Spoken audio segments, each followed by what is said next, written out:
मैंने सुना है, एक गांव में एक महान पंडित रहता था। पंडित एक विद्वान पुरुष था।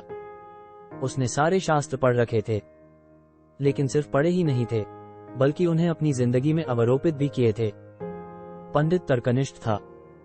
उसकी ख्याति दूर दूर तक फैली थी। उसके पास काफी शिष्य वेद विद्या सीखने आते थे। एक दिन काफी दूर से एक गरीब इंसान पंडित से मिलने चल पड़ा। उसे पंडित का शिष्य बनना था। पंडित से विद्या लेकर पंडित के जैसे ही महान बनना था। बड़े कष्ट के साथ वो इंसान पंडित के गांव पहुंचा। थका हुआ वो इंसान एक पेड़ के नीचे आकर बैठ गया। उसने सोचा कि यहाँ किसी को पंडित के आश्रम का पता पूछकर थोड़ा आराम कर निकलता हूँ। उस पेड़ के पास ही एक बिल्कुल साधारण दिखने वाला इंसान बैठा था। इस गरीब इंसान ने उस पेड़ के नीचे बैठे इंसान से बातें करना शुरू किया। उस गरीब ने बोला कि तुम्हारे गांव में जो पंडित है वो बड़ा होशियार इंसान है। मैं उसके आश्रम जाने के लिए आया हूँ। सोचता हूँ उसे अपना गुरु बनाकर उससे वेद विद्या सीखूं। लेकिन मुझे समझ नहीं आता कि इतना महान इंसान तुम्हारे गांव में है, तो तुम लोग उससे कुछ सीखते क्यों नहीं? इस पेड़ के नीचे बैठ तुम्हें क्या मिलेगा? ये सुन वो पेड़ के नीचे बैठा इंसान बोलता है कि मुझे कुछ नहीं चाहिए। जो भी पाने योग्य है वो मैंने पा लिया है। ये सुन वो इंसान बोल पड़ता है, तुम्हारी मर्जी, बस मुझे उस पंडित के आश्रम का पता बता दो। ये सुन वो इंसान इस गरीब इंसान को आश्रम की तरफ इशारा करता है। ये सुन वो इंसान फिर पंडित के बारे में बोलने लगता है। वो पंडित के महान काम की चर्चा करता है, लेकिन पेड़ के नीचे बैठा इंसान एक शब्द भी नहीं बोलता और सिर्फ मुस्कुराता है। थोड़ी देर बाद वो गरीब इंसान आराम कर आश्रम की तरफ चलने लगता है। वो इंसान आश्रम में पहुंच पंडित को मिलने उत्सुक हो जाता है। उसे पता चलता है कि पंडित अभी आश्रम में नहीं है, कुछ देर बाद लौटेंगे।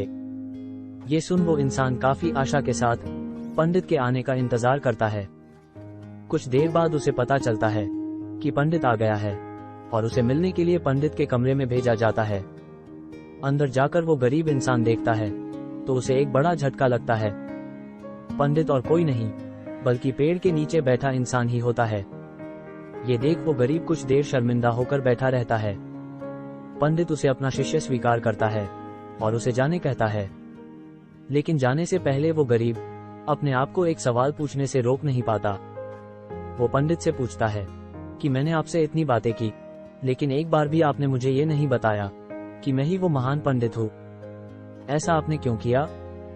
ये सुन वो पंडित बोल पड़ता है, तुमने मुझे पूछा ही कहा कि पंडित कौन है, जो मैं तुम्हें उत्तर में ये बताऊं? तुमने मुझे बस आश्रम का रास्ता पूछा। अगर तुम मुझसे पूछते कि पंडित कौन है, तब मैं वो भी बता देता। महानता की पहचान क्या है? हम अक्सर महानता को किसी बड़ा चीज से जोड़ने की कोशिश करते हैं। जिस गुरु के काफी शिष्य हो वो महान, जिसके पास बहुत ज्ञान हो वो महान, जिसके पास धन हो वो महान, जिसने ज्यादा से ज्यादा राज्य जीते हो वो महान। हम अक्सर ये बिल्कुल हजम नहीं कर पाते कि महान की पहचान अलगता नहीं है।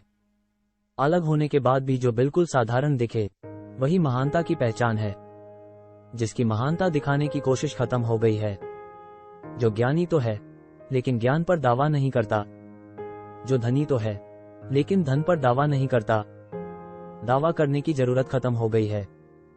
सिर्फ ऐसा इंसान ही महानता की सीढ़ी चढ़ना शुरू करता है।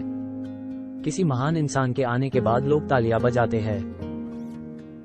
तब तालियां बजाना उसके महानता का मापदंड हो गया। क्या होगा अगर तालियां बजाने के लिए कोई भी न हो? तब उसकी महानता भी क्या काम की? जिसकी महानता के लिए कोई मापदंड की जरूरत नहीं, वो महानता की सीढ़ी चढ़ गया। आखिर महानता दिखाने की जरूरत पड़ना ही अहंकार के अस्तित्व को जताता है।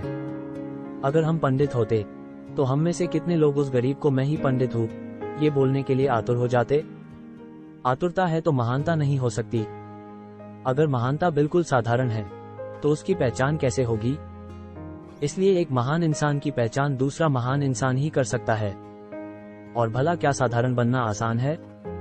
जिस इंसान के पास कुछ नहीं उसके लिए साधारण बनना आसान हो सकता है, लेकिन जिसने जिंदगी में काफी कुछ जमा कर लिया है उसके लिए साधारण बनना एक चुनौती हो जाती है। लेकिन हमारे समाज में महानता की परिभाषा कुछ और ही है। हम महान समझते हैं अभिनेताओं को, राजनीतिक को, नेताओं को, शिक्षकों को। हमें इन लोगों को ज्यादा बढ़ावा नहीं देना चाहिए। अगर इन्हें हम बढ़ावा देंगे तो जिंदगी में कभी भी असली ज्ञान के हकदार नहीं हो पाएंगे। हमें सिर्फ ज्ञानियों को बढ़ावा देना चाहिए और ऐसे लोगों की उपेक्षा करनी चाहिए। तभी हम इस समाज को ज्ञान और चेतना के ऊपर के स्तर पर ले जा सकते हैं।